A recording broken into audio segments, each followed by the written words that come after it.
there are 26 Republican lawmakers, including 6 senators, a small minority, as you mentioned before, who sent a letter to the OMB director saying that they were unaware of just how much the administration has spent thus far in support of Ukraine. They know how much was appropriated, obviously, but they don't know how much has been spent thus far.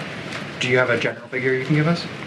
I'm not going to stand here and give a precise figure. What I will tell you is that we have supplied to the Congress every dollar that has been obligated. So if they are unaware, it's because they are not looking at the reports that we are submitting to the Hill. And we have not hidden a single thing on this, and I find the claim in that letter somewhat bizarre. What are you telling congressional leaders about how much more aid is needed to ensure Ukraine can win the war, not just sustain the war? And what timeline are you sharing with them? Well, we've put forward a proposal. We've actually laid out in some detail every element of assistance that we believe is necessary to get us to the end of this year, and then we have begun talking to them about what next year looks like as well. But that's in military support, economic support, humanitarian, energy assistance, and so forth.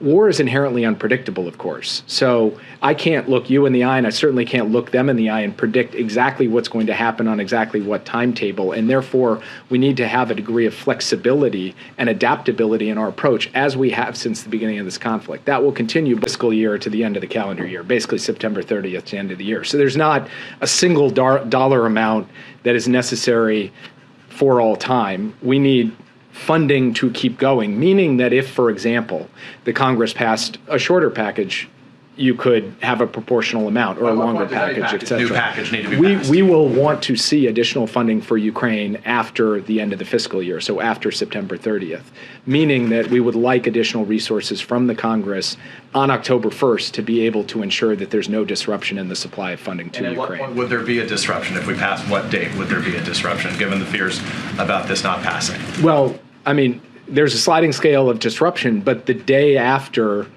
the funds lapse or run out at the end of the fiscal year, there would be a break if we do not get the funding starting October 1st. That's why we are making the case to the Congress that we should see additional funding at that time. Quick follow-up on the Congress. Speaker McCarthy, as has now been reported, turned down President Zelensky's desire to speak for a joint session of Congress. Obviously, they control Congress, you don't. But what do you think that says to the American people if Zelensky was not given that opportunity, given the stakes that you say exist right now? I've read the reports of that. I haven't heard it directly, so it's hard for me to comment or speculate on it. What I will Thanks, Jake. I appreciate you doing this. So you've laid out how the president is standing up to Russia through action, but largely giving China and India a pass on their aggressions as well as economic support for Russia. Why is that?